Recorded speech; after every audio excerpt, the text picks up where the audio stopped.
à parte, o que aconteceu em Londres ontem e hoje em relação ao presidente Jair Bolsonaro contribui, obviamente, para um sentimento de assombro, de consternação em relação à diplomacia brasileira, no caso, de diplomacia presidencial. Só para a gente entender aqui, esse é um funeral. O Reino Unido está em luto, né?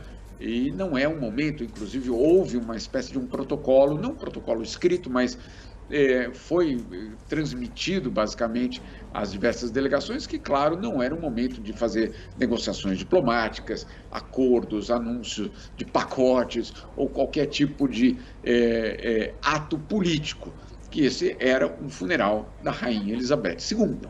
E aí, claro, aquela cena de ontem, na sacada da Embaixada Brasileira, aquilo chamou muito a atenção na imprensa britânica, mas também dos diplomatas estrangeiros. Só para você ter uma ideia, Adriana, eu tinha deixado meu telefone 1 hora e meia sem tocar ontem, domingo. Eu falei, bom, né, vamos deixar o telefone de lado um pouco. Quando eu fui pegar, era, na verdade, uma avalanche de mensagens de diplomatas estrangeiros dizendo o que é que foi aquilo.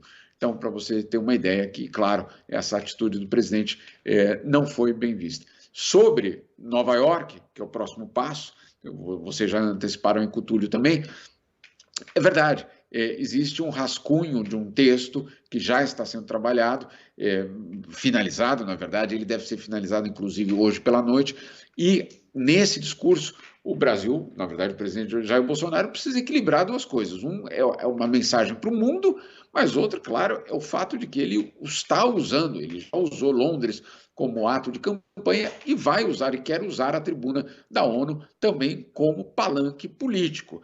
E aí, claro, existem uma série de dúvidas em relação se isso é possível ou não. Se ele pode ou não atacar um governo anterior, um governo brasileiro anterior, num momento de campanha, usando justamente uma tribuna internacional. Para que serve a Assembleia Geral da ONU? Ela serve para que os países dialoguem entre eles, não só para que mandem mensagens para o seu público doméstico no momento de eleição.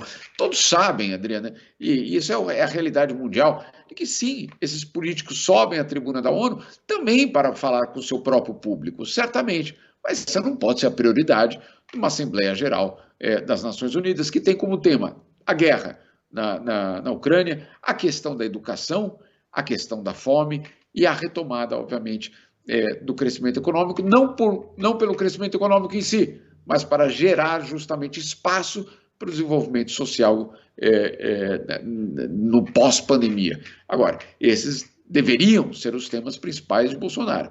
Eu suspeito, ouvindo várias fontes, que esses não serão os temas principais no discurso de amanhã.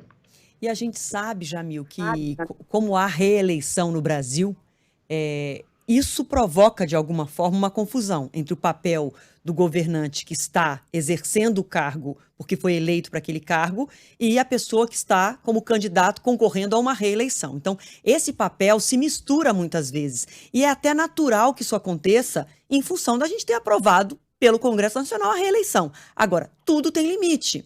E quando há uma suspeita de que algo foi extrapolado, para isso existe a Justiça Eleitoral e é parte que as campanhas questionem e a Justiça Eleitoral é que julga como está acontecendo. Aconteceu com 7 de setembro, como eu disse aqui já no Entre Nós, aconteceu agora o questionamento da oposição de que Bolsonaro não pode usar as imagens e os discursos de Londres como campanha no horário político obrigatório aqui no Brasil e amanhã certamente o discurso na ONU vai muito provavelmente ser questionado, vai estar todo mundo de olho no que ele vai dizer. Agora, para a gente concluir, Jamil, embora o presidente Jair Bolsonaro vá discursar instantes antes do presidente americano Joe Biden, eles não terão um encontro bilateral. Como é que está a agenda do presidente?